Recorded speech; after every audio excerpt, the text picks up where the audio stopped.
Hey guys, I am back and I have some exciting news. I don't know if you can tell, but there's a baby sleeping right there. Yeah, so I'm a week postpartum right now and Mallory's playing outside, and I thought I would just sit down and record my super fast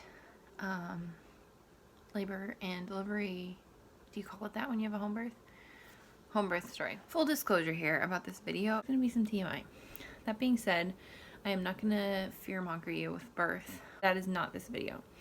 I enjoyed my birth. Yes, there were parts of it that were varying levels of pain and discomfort. However, the crazy thing about childbirth is that it is pain unlike anything else that you experience in your whole life, where it's pain with a purpose and it's all muscular, you know, like tissues stretching and that kind of thing. So it really is nothing to fear. It's not scary. It's really normal and natural. So that being said, here we go with the TMI, y'all. I'm gonna bring it. I had him on a Thursday, early morning, like 3:30 in the morning. So the Wednesday before, I was just like, I had it. I was 40 weeks and 6 days pregnant. I'm gonna have to double check that. But yeah, several days overdue. And I was about to have to go in for that 41-week ultrasound, and I really didn't want to do that. Anyway, I was just like so ready to go into labor and have this baby. So I was trying everything in the book to induce myself naturally outside of, you know, like castor oil, that kind of thing. So yeah, so I tried rosemary oil. I was trying to do like the nipple stimulation thing, toddler breastfeeding, but that was just like really uncomfortable, and so that didn't go. June. I had been bouncing on my ball. It was raining, and I went for a walk anyways, like up and down the boardwalk, and then sex to induce labor is, I think, what ended up working for me. So just putting that out there.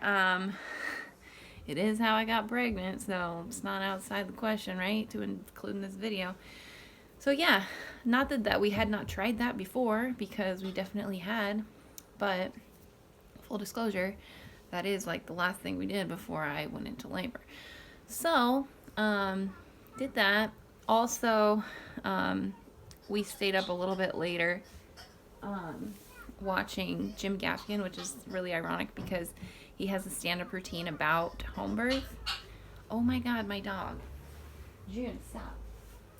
So anyway, even if you're not doing a home birth, you should watch Jim Gaffigan's stand-up thing about home birth because it's really funny. I think it's on Netflix. It's called Cinco. I think that's the one that it's in. Anyway, so yeah, so we stayed up kind of late watching that too. And then got in bed, and I laid down and basically like had my first distinctly different contraction. And I was in complete denial that I was even in labor. Why do I have my blue light glasses on? These contractions that I started having at 11, because he watched me have one and like popped up out of bed and was like, I'm gonna go do the dishes, because we hadn't done them. So he got up and did the dishes, and I had a few more contractions. I think I started timing them on a contraction app at that point. And he came back in and checked on me and was like, hey, what's going on with these contractions? And I could not talk through them. Not because they were super painful or anything, but because something about those contractions, like, they just require all your focus to stay calm and relaxed, which is what I was really trying to do, is like relax and get out of my body's way of doing what what it needed to do. The first one I had was 10 minutes, and then the next one was 9 minutes and 8 minutes and 7 and 6 and 5. And so he was like, hold up, homie, I'm gonna call the midwife.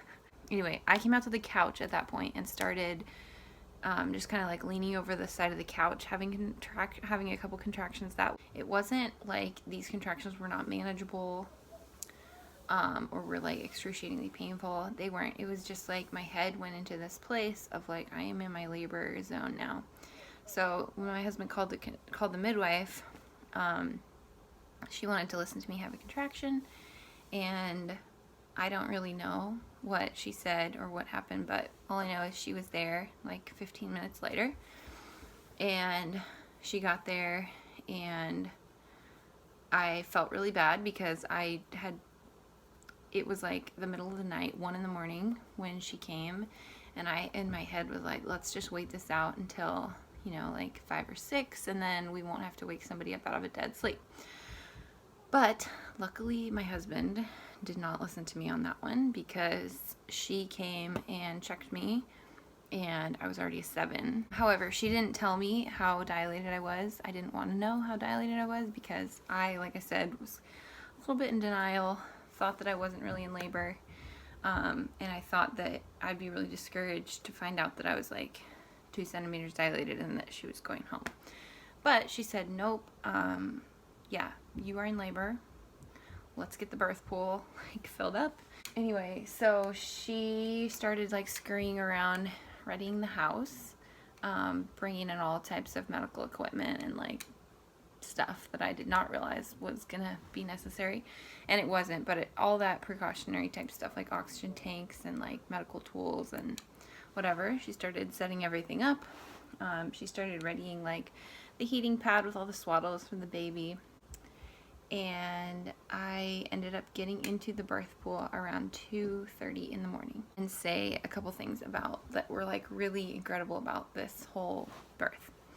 My whole pregnancy, my husband and I had been praying for this supernatural childbirth experience. And a few of the things that specifically we were like praying over me for my pregnancy is that I would give birth in the morning, because I'm a morning person. The second thing we prayed for was that I would have a fast labor. And specifically, I had been praying for like a 3-hour labor, and that my water wouldn't break. And the reason why I didn't want my water to break was I had to be induced last time. You have like a 24-hour window after your water breaks to go into labor. And I did not want to become slave to that kind of fear. I wanted to, like have this different experience this time where I just had like freedom to birth outside of the system, So those were my prayers. My last prayer that we had been praying over the end of my pregnancy was that I would have this supernatural pain-free labor, childbirth. And that prayer did not get answered. However, I am really grateful that it didn't, and here's why. So from the point I got into the pool on, that was the most intense part of my labor. However, that part of labor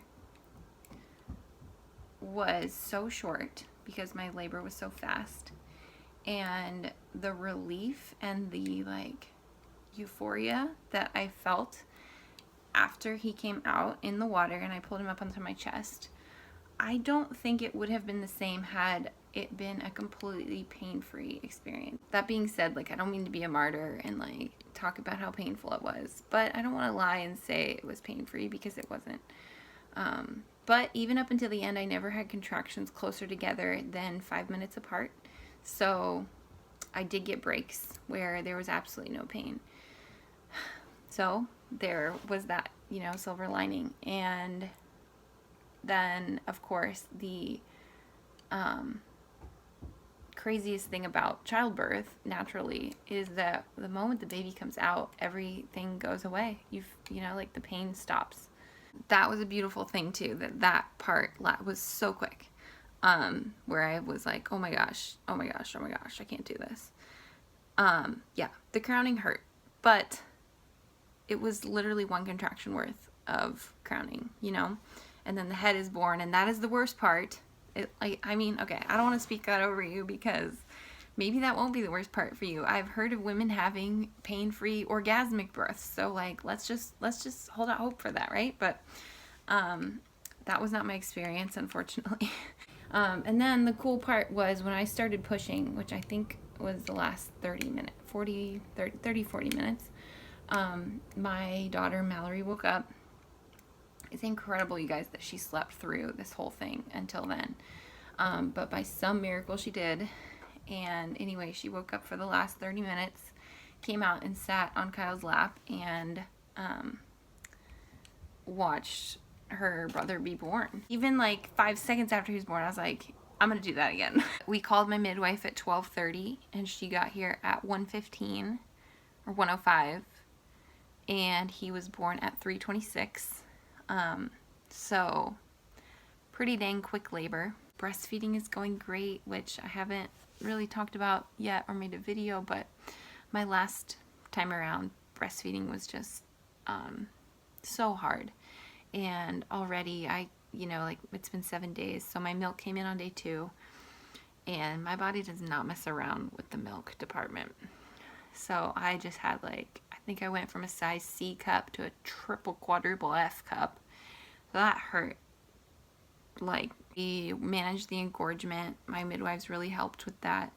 And 24, 48 hours later, I was comfortable again, and my boobs are still massive and leaking and all that stuff that comes with being a new mom.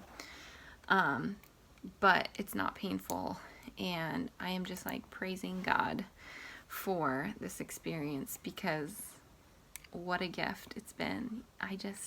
It's just been so wonderful.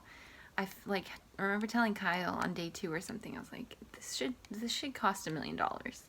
All my freezer prepping and all that really paid off because, you guys know, you're going through it too. So there you go. That is my home birth story. I hope it dissipates at least some of your fears about birth, because look at me, I'm 7 days out and I already want to do it again. So it's not that bad, you guys. It's really not. It's really nothing to fear. Look forward to it if you're pregnant. So yeah, I'm gonna go snuggle this newborn now. Gosh, you guys, the newborn smell. Oh my God. So yeah, that's it, I think, for this video. Okay, so yeah, my face is really close to this camera. All right, thanks for watching, you guys. I'll see you in my next video. Bye.